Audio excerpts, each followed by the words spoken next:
नवी मुंबई पनवेल के एक बिल्डर को लाखों का चूना लगाने का मामला प्रकाश में आया है। तो चलिए जानते हैं कैसे ठगी के वारदात को अंजाम दिया गया और ठगी करने वाला आरोपी कौन है। सबसे पहले हम आपको बता दें कि ये आरोप हम नहीं लगा रहे हैं, बल्कि इस बात की जानकारी खुद भवन निर्माता यानी कि पीड़ित तुकाराम दुधे ने पुलिस थाने में हमें बताया कि कैसे कारोबार में पार्टनरशिप देने की बात की गई और उन्हें फायदा भी गिनवाया गया कि अगर आप मेरे काम में सहयोगी बनते हैं तो उसके एवज में 30% की भागीदारी दी जाएगी। दुधे की माने तो वो फजल रहमान, गुलाब, नवीम अंसारी के बातों में इस तरह आ गए कि उनके कहे अनुसार 55,29,000 रुपए 30% पार्टनरशिप के एवज में Sai S port transport company के बैंक खाते में जमा करवा दिए। यह मामला 2023 से शुरू हुआ, जिसके बाद फजल रहमान ने उनके रुपयों से लाखों की कमाई की। पर जब पार्टनर को 30% के हिसाब से पैसे चुकाने की बारी आई, तब वह अपना असली रंग दिखा दिया और मामला तब और बिगड़ गया जब तुकाराम दुबे ने अपने रुपए मांगे कि मेरा मूल रकम ही लौटा दे। तब फजल रहमान मूल रकम भी नहीं लौटाई। तकाजा करते करते तुकाराम दुबे को जब लगा कि उनके साथ फजल ने धोखा किए, तब जाकर उन्होंने पनवेल शहर पुलिस थाने में शिकायत दर्ज करवा दिए। तब जाकर नवी मुंबई पुलिस अकोला से आरोपी फजल को गिरफ्तार करके लौटी। यह अलग बात है कि फजल को हिरासत में लेने के लिए नवी मुंबई पनवेल शहर पुलिस को एक पखवाड़ा अकोला बालापुर में जाकर खाक छाननी पड़ी, पर उनकी मेहनत रंग लाई और आरोपी को गिरफ्तार करने में पुलिस कामयाब रही। फिलहाल अभी फजल पनवेल पुलिस थाने के खास मेहमान हैं। उन्होंने पहले दूधे की रकम हजम किए, अब पुलिस का खाना हजम कर रहे हैं। इस विषय पर भवन निर्माता ने हमें क्या बताया, सुने। फजल अंसारी ये बालापुर के रहने वाली व्यक्ति है जी, और मेरा भी बारापुर तालुका में गांव है जी। हमारे दोनों की वहाँ मुलाकात हुई थी जी। और मैं 2019 में इलेक्शन में खड़ा था। तो ये मेरे घर में आता जाता करता था, मुझे मिलता था जी। तो वो हिसाब से हमारे संबंध आ गए थे जी। तो इस बार मैं गांव गया, मेरे गांव में जी। तो ये मुझे वहाँ मिलने के लिए आया।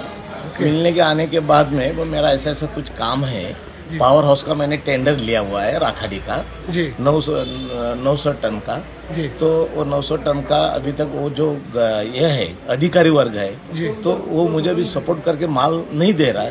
ओके। तो थोड़ा मुझे मदद कीजिए करके ऐसे कह के मेरे 2-3 बार 4 बार मेरे घर में आके मुझे मिले जी। तब मैंने मेरे कुछ रिलेशन के हिसाब से इसको मिलाया कुछ लोगों से, बड़े अधिकारी से, और इसका काम मैंने चालू करवाया। तो फिर ये बोले कि दुधे साहब आप मेरे साथ आप पार्टनर में आइए, मैं आपको 30% पार्टनरशिप देता हूँ। दूसरा एक बंदा मैंने लिया हुआ है 15% में लिया था, लेकिन उसको पैसा रिटर्न करना है, आप आ जाते तो आप मुझे मेरे साथ आ जाओ। तो मैं बोला ठीक है भाई, क्या हिसाब है किताब है क्या? तो बोले अच्छा से पैसे इस खासा इसमें मिल जाता है तो आपका इधर आना जाना भी चालू रहेगा, तो आप हमारे साथ में आइए। वो हिसाब से उन्होंने बोला कि ठीक है कि आप 30% में पार्टनरशिप आइए। तो मैंने 1,85,00,000 रुपए अभी मेरे नाम से टेंडर लिया हुआ है, उसमें से 30% पार्टनरशिप में आपको दे देता हूँ। तो आपको जो है 55 लाख रुपए देना पड़ेगा। वो हिसाब से मैं बोला ठीक है भाई, चलो अभी हो रहा है, 2 पैसा मिल रहा है, तुम सब काम कर रहा है तो बात नहीं। मैं मेरा जो है पेमेंट उसको मैंने 35 लाख रुपए उसको दिया, बाय द चेक पेमेंट दिया और बाकी कैश पेमेंट किया मैंने। ऐसा करके कुल मिला के मैंने 55 लाख रुपए उसको जो है पेमेंट मैंने करवाया।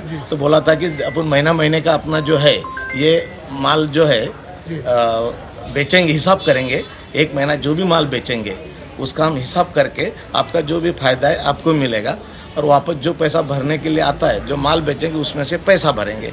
तो मैं बोला ठीक है, तो हिसाब किताब तुम मुझे दे देना। तो मेरा एक आदमी उधर मैंने रखा, उसका एक आदमी था।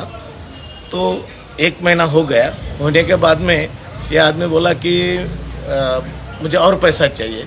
तो मैंने बोला भाई आपने तो 1,85,00,000 भरा है और माल तो सिर्फ 40 लाख का ही कंपनी ने दिया राखाड़ी। तो पैसा गया किधर? तो बोले नहीं, वो पैसा डिपॉजिट के लिए रखा है।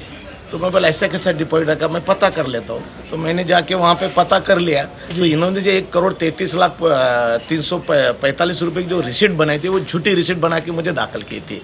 तो वो पैसा इन्होंने दिया ही नहीं। इन्हें कुल मिलाकर 52 लाख रुपए जमा किया था, उसका मुझे रिकॉर्ड मिला वहाँ पे। फिर मैंने और मेरे से 55 लिया, तो इसका तो कोई इन्वेस्टमेंट था ही नहीं। इन्होंने जो भी आपके पैसे से मेरे पैसे कारोबार सारा की काम शुरुआत चल की? के करोड़ों रुपए आज कमा रहा है वो, और मुझे मेरा पैसा भी दिया तो भी मैंने बोला था जानो झगड़ा करने का नहीं, मेरा पैसा मुझे रिटर्न दे। 1 महीना हुआ, 2 महीना, 3 महीना, 4 पैसा देने के नाम में क्या करेंगे, बोले जो नहीं देता है पैसा, ऐसा बोल के इसलिए मुझे पुलिस स्टेशन आना पड़ा। और पुलिस स्टेशन से जो है मुझे उन्होंने सहकार्य करके उसको पकड़ के लाया हुआ। फिलहाल अभी पनवेल पुलिस तफ्तीश कर रहे हैं, जिसके बाद फजल के कारनामों का कच्चा चिट्ठा अदालत को सौंपा जाएगा। तब पता चलेगा कि फजल को सजा मिलती है या वो अपने आप को बेदाग साबित करता है। पर हकीकत यह है कि बिना चिंगारी के आग भी नहीं लगती, दाल में कुछ तो काला है।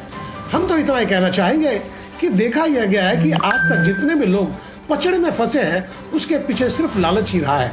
फिलहाल दौलत आदमी की जरूरत बन गई है, पर जरूरत को पूरा करने के लिए जरूरी नहीं कि बेईमानी का ही रास्ता इख्तियार किया जाए, और आप करते हैं तो उसका जीता जागता नमूना आपके सामने है। अब फैसला आपका।